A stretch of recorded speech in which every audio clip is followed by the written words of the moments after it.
Das sind eigentlich Grundlagen oder Grundfragen, mit denen man sich auseinandersetzen muss. Was ist diese Welt? Aus was besteht diese Welt eigentlich? Ja, oder was ist Realität? Was sind Partikel? Was ist Materie? Was ist nicht Materie? Für einen Künstler ist es natürlich ein kleines Universum, mit dem man sich sehr lange beschäftigen kann. In gewisser Weise verbirgt sich der Inhalt dieser Arbeit schon im Titel. Transmitter, Receiver, die Machine and the Gardener. Was hier passiert, ist, dass wir zwei große Elemente haben, die wir sonst nicht wahrnehmen können. Das ist kosmisches Rauschen. Das ist also ein Audiosignale aus dem Kosmos, die wir einfangen mit Hilfe einer Antenne, die ja auf dem Dach angebracht ist. Dann gibt es kleine Geiger-Counter, also Geiger-Müller-Zähler, die die eintreffenden Gammastrahlen im Prinzip auch akustisch sozusagen übersetzen.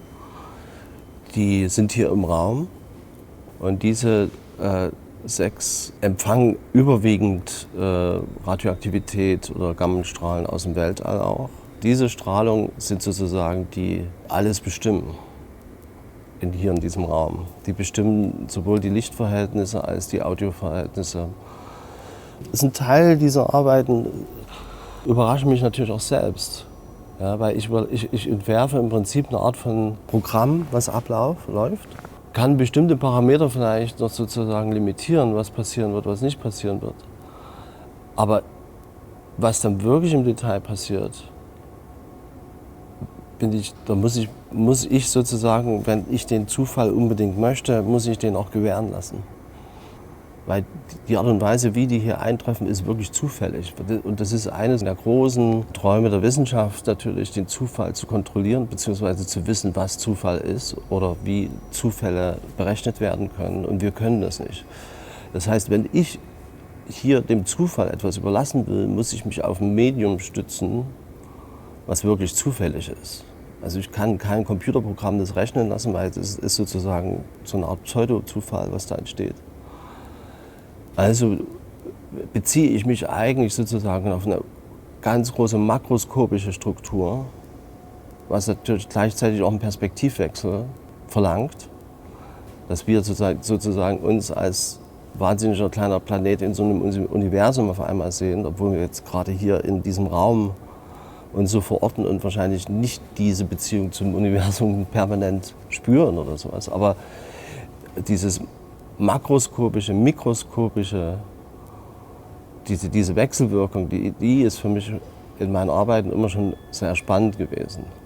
Als ich begonnen habe, eigentlich mich mit Ton auseinanderzusetzen, hat man irgendwann begriffen, dass es hier eigentlich nur um Frequenzen geht. Um bestimmte Frequenzen, die ähnlich wie wenn man mit Farbe arbeitet oder mit Licht arbeitet. Das heißt, es ist nur ein ganz bestimmter Frequenzabschnitt für uns wahrnehmbar. Bei Ton ist das genau dasselbe. Und es gibt wahnsinnig viele Frequenzen, die dazwischen liegen, die wir überhaupt nicht wahrnehmen können. Die aber für uns selbst sehr entscheidend sind. Also Radioaktivität ist natürlich auch ein großes Thema, auch ein politisches Thema.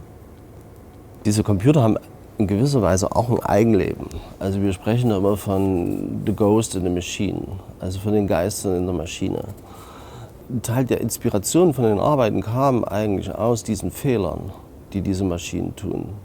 Weil genau diese Fehler eigentlich das ist, wo sie am ehesten mit uns korrespondieren.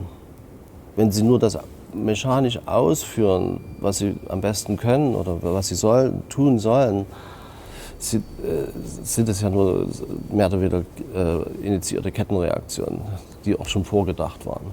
Aber wenn ein Computer beginnt, einen Fehler zu machen, dann beginnt eine Art von Kommunikation. Das heißt, es ist in gewisser Weise auch eine Metapher für eine Poesie, die da stattfindet. Und ich glaube, dass Poesie eine ganz, ganz wichtige Ebene ist für Arbeiten, künstlerische Arbeiten. Und dass natürlich je länger man sich mit Technologie beschäftigt, es nie um die eigentliche Technologiefaszination gehen darf. Es muss immer sozusagen, also der Mensch muss eigentlich im Mittelpunkt bleiben. Es geht nie um die Maschine selbst. Selbst wenn die Maschine von uns in den Mittelpunkt gestellt wird, bleibt der Mensch trotzdem im Vordergrund. Ich glaube nicht, dass sozusagen das jemals anders wird. Das Wort Kurator kommt ja von dem Wort curare, also dass man sich sozusagen einer Dinge annimmt und sie arbeiten mit Künstlern zusammen, aber sehr wenig mit den Kunstwerken. Und da natürlich eine Gartenreferenz existiert und ein Garten nur existieren kann in dem Moment, er muss natürlich sozusagen immer eine Art von Pflege erfahren. Ich denke, dass jede Art von Kunstwerk eine Art von Pflege erfahren muss. Und diesen Prozess, auch dass sozusagen, dass es hier auch so eine menschliche Ebene gibt, also dass der Mensch nicht ausgeklammert ist in dieser Installation, weil sie natürlich erstmal nur getriggert ist von kosmischer Strahlung und kosmischen Partikeln. Aber dass es trotzdem dann zum Schluss einen Bezug zu uns hat, also zu uns Menschen. Und dass der Mensch natürlich hier auch mit beteiligt ist in dieser Arbeit, ist auch ein Faktor, den ich nicht vernachlässigen wollte. Da habe ich mich einfach wieder daran erinnert, an den Ursprungsbegriff Kurator. Und die Kuratoren waren auch sehr positiv, dass sie eigentlich Teil eines Kunstwerkes mit werden. Ich finde es ganz schön, dass es sozusagen eine gewisse Lebendigkeit hat, ja. Auf einer so einer menschlichen Ebene. Kurioserweise ist es eigentlich für mich, glaube ich, das erste Mal, dass ich dieses Gartenthema wieder aufgreife, was ich ja eigentlich studiert habe.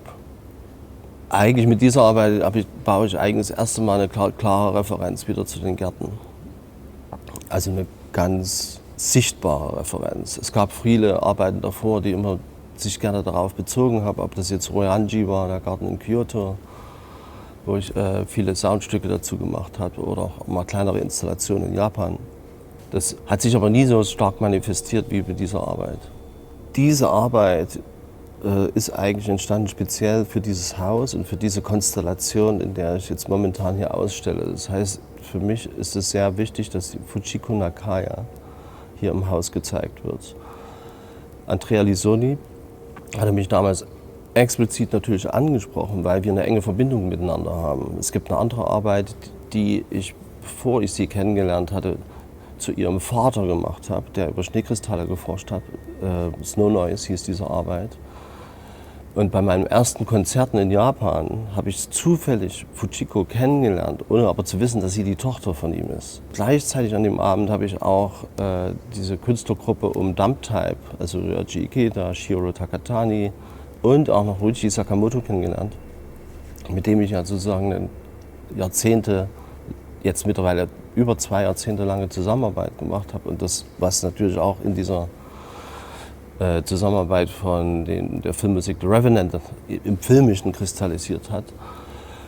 Also das ist alles sozusagen in gewisser Weise wieder miteinander verwoben.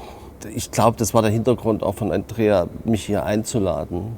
Und diese Arbeit hat natürlich einen ganz starken Bezug zu Japan dadurch. Also die Referenzen, die Art und Weise, wie dieser Pavillon gebaut worden ist, der Blick von innen nach außen, die Künstlichkeit der Welt sozusagen, dass diese Konstellation, die das Dump-Type, Fujiko und ich zähle jetzt mal Ruichi mit dazu, dass wir zusammen Arbeiten gezeigt haben, die gab es mindestens schon einmal. Und es gab eine Biennale in Sapporo, die Ruichi kuratiert hatte, wo wir alle eingeladen waren. Und es gab auch kleinere Projekte, wo wir immer wieder zusammen auftauchten.